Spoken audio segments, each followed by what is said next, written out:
allowed the integrity of your art to stand for you. Tell us about how you took literacy so seriously that it could literally save your life. Words is powerful, you know? And I think that the ability to articulate, you know, you can really impact people, you know, with words. Obviously, you're a clear case of that. Both of y'all, you know, being in as an author, as a TV host, and just somebody that communicates for a living. So I just think that having an experience, a human experience in LA and just in the streets and the real culture coming from gang culture and articulating that through music became inspiring to people that's in that life. Right, right. And even people outside of it, not to cut you off. No, I don't want to cut you off. Yeah, no, it's an important point.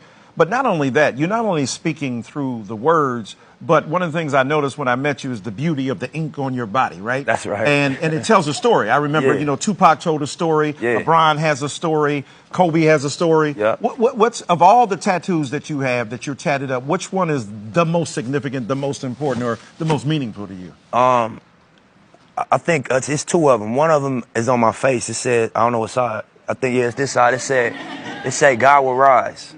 And so, you know, when I was like 27, I was just riding around with one of my homegirls, and she asked me what my name meant. My first name is Ermias, and it's an East African name. And so I was just like, you know, it's a common name back home, I guess. And she Googled it, and she like, nah, your name means God will rise. And that's a powerful name, you know, when I realized what that meant. And so, thank y'all. So, you know, that's one that's really important to me. And then just being young, growing up in LA, you know, I got into some legal trouble early, and I was on probation since I was like 18. And I ended up having a record deal originally, being in the music industry, and I was on probation the whole time. I had to come home every month, check in. And so finally, when I got off probation, I got this one that say free at last on my thumb. You know, so those are the ones that's kind of linked to stories, you know? Yeah. I have a question. You really were about that life. A lot of people pretend to be, and you got out of that, and you are a huge success. What would you say to people that are out there with similar backgrounds that want to make their dreams come true and stay in the course?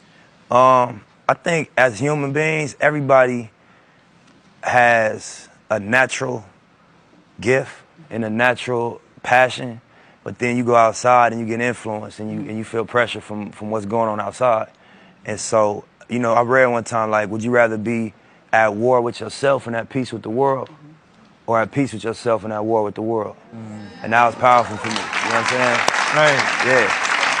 Now, speaking of which, Claude and I were talking backstage. One of the things I love about you is that you bring a sense of authenticity. It's portable. It doesn't get stuck in one place. I remember a line from Jay says, I don't want to be in the project hallway talking about I'm in the projects all day, right? That don't make sense to me. Yeah. Because when I was in the hood, now I don't happen to be a rapper of your magnitude and skill. I got amateur raps. I do some skill. You got bars. You got bars. Don't downplay yourself, man, you know? I got a couple bars when they open and got some drinks. But the thing is that you represent such authenticity and power of that. What do you say to young people who get fixed on that as the ultimate be-all and end-all, as opposed to doing what you did, which is use it as a transformation into something different? I think you said it. It's about just the authenticity and the honesty. I'm not in, you know, a culture of going outside hustling every day no more. I'm not in a culture of, you know, being involved with gang activity anymore. At that moment, for me to make art, I had to reflect on reality, you know? And so it would be untrue. If I was talking about balling or talking about owning businesses, I didn't.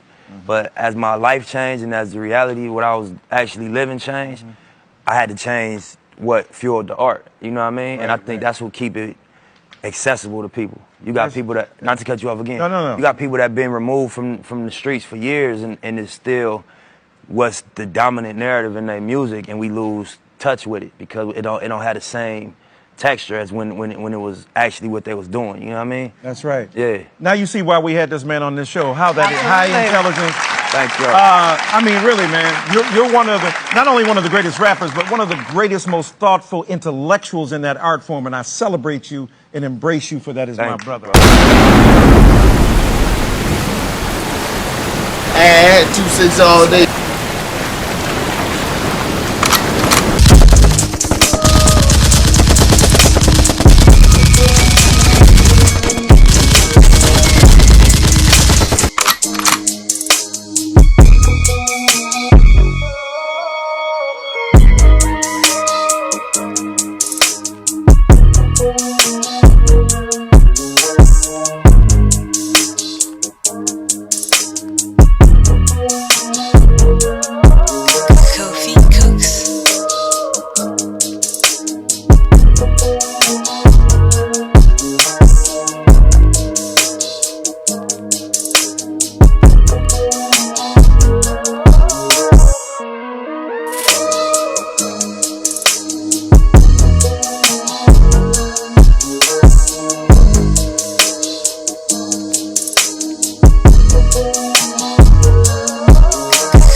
God.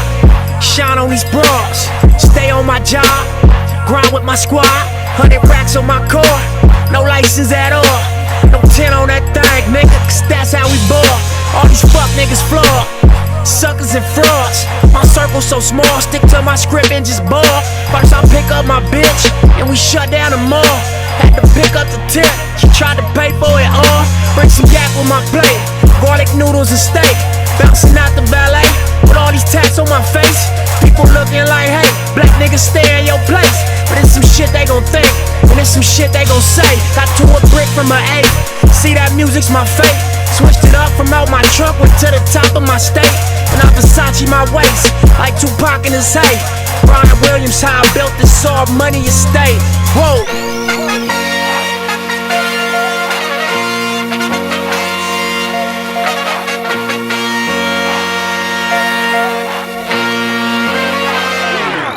I put my right hand in God.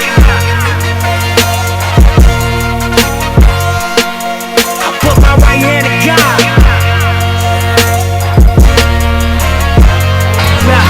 Put my right hand in Jesus, fly like an eagle, fight with these demons, shine light on my people. This life is a free throw, success is a kilo. My wife is a C-note, but my mistress is Creole. I sip on that Clico while I'm banging that zero.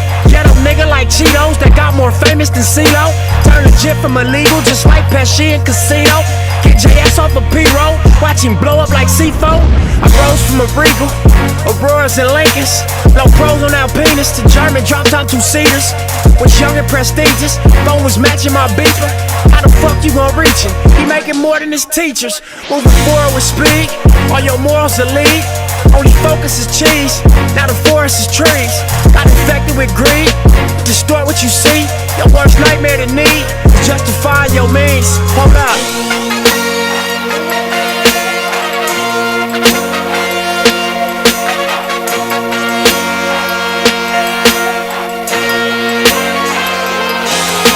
My right hand in God.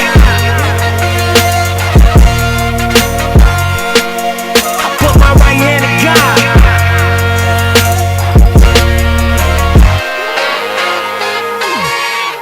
Some motherfucking noise with my band, 1500 and nothing. So I'm gonna keep going off this victory lap shit.